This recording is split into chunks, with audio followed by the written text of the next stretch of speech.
Shalom Bapak Ibu Saudara-saudara, kawan-kawan guru-guru sekolah minggu, dimanapun berada, salam jumpa mengenang, salam sukacita. Melayani sekolah minggu adalah keputusanku, tetapi melayani Tuhan adalah kewajibanku. Mengenang tetap berikan pelayanan yang terbaik dan bersedialah selalu, ya, sesibuk apapun, tetap sermon dan memberikan pelayanan yang terbaik buat generasi muda gereja dan generasi bangsa kita. Mari sermon untuk Jamita Sekolah Minggu tanggal 29 Juni, Kisah Para Rasul 10 ayat 28 sampai 34, demikian bunyinya. Ia berkata kepada mereka, "Kamu tahu betapa kerasnya larangan bagi seorang Yahudi untuk bergaul dengan orang-orang yang bukan Yahudi atau masuk ke rumah mereka. Tetapi Allah telah menunjukkan kepadaku bahwa aku tidak boleh menyebut orang najis atau tidak tahir. Itulah sebabnya aku tidak berkeberatan ketika aku dipanggil, lalu datang kemari. Sekarang aku ingin tahu, apa sebabnya kamu memanggil aku?"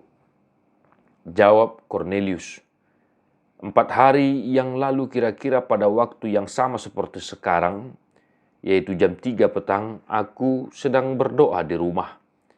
Tiba-tiba ada seorang berdiri di depanku, pakaiannya berkilau-kilauan.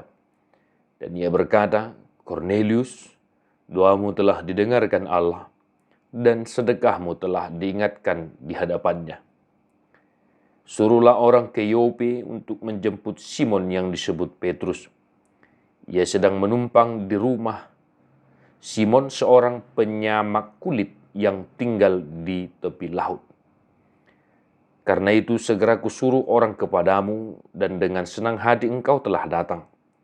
Sekarang kami semua sudah hadir di sini di hadapan Allah untuk mendengarkan apa yang ditugaskan Allah kepadamu."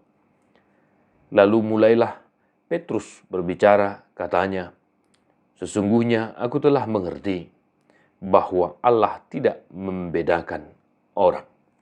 Demikian firman Tuhan.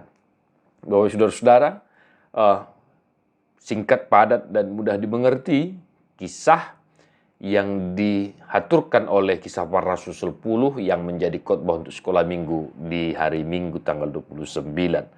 Dan kalau kita masih mengingat, ini juga bagian dari khotbah di Minggu Kantate juga mengenang, ya. Kalau di Minggu Kantate, Evangelium itu Kisah Para Rasul 11. Nah, tidak bisa dipisahkan pasal 11 dan pasal 10. Yang jelas ini kisah Kornelius, seorang yang saleh, takut akan Tuhan, dan seorang yang baik hati, tetapi bukan orang Yahudi, ya, bukan dari kalangan Yahudi. Maka latar belakang kisah Para Rasul 10 jelas tadi dikatakan di ayat 28, ya. Ia berkata kepada mereka, "Kamu tahu betapa kerasnya larangan bagi seorang Yahudi untuk bergaul dengan orang-orang yang bukan Yahudi." Nah, itu kerasnya larangan, tradisi, ya, norma kehidupan iman, ya, orang Yahudi pada masa itu. Mereka tidak boleh bergaul dengan orang yang bukan Yahudi. Ini luar biasanya kerasnya, begitu eksklusifnya kehidupan, tatanan kehidupan orang Yahudi. Tetapi Tuhan berkehendak lain. Tuhan melalui malaikatnya menghampiri Kornelius, yang mana jelas dikatakan bahwa Kornelius dijumpai oleh seorang malaikat, ya, yang mana dikatakan tadi bahwa Tuhan telah mendengarkan doa-doanya dan sedekahnya telah diingat oleh Tuhan.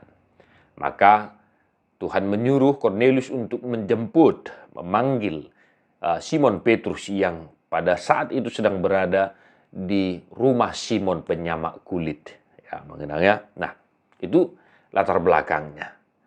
Lalu apa yang mau kita ajarkan, khotbahkan kepada sekolah minggu dari kisah ini, mengenal.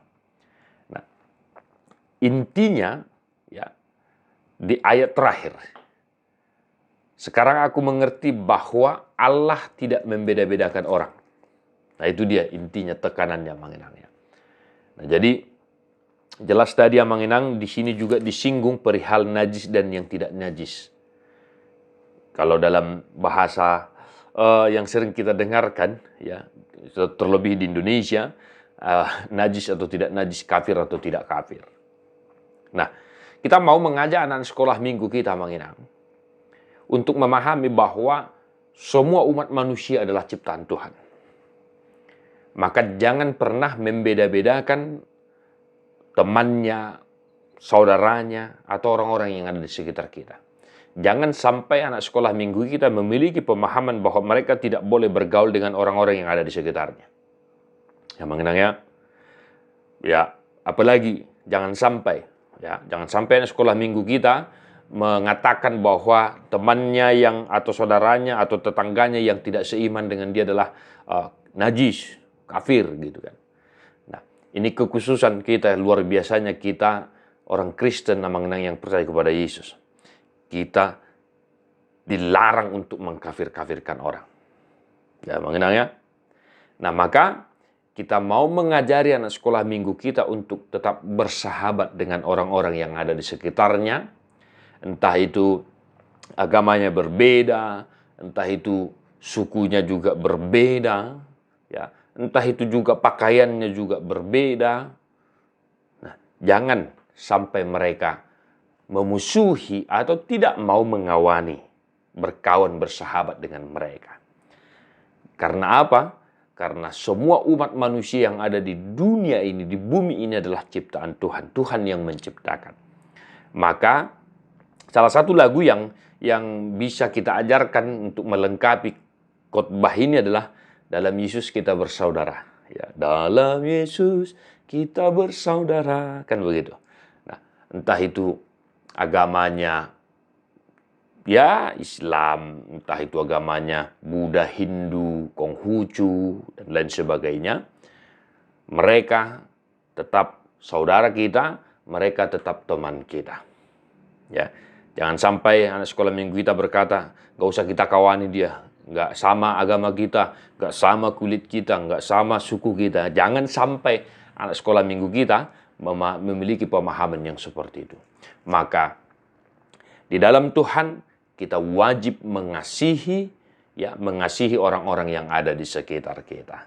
Nah, demikian Amang Inang, kembangkanlah di pelayanan gereja kita masing-masing di desa, di kota, semi kota ya. Kalau di kampung biasa itu misalnya anak-anak dalam kesiarannya unang tarungani kan begitu.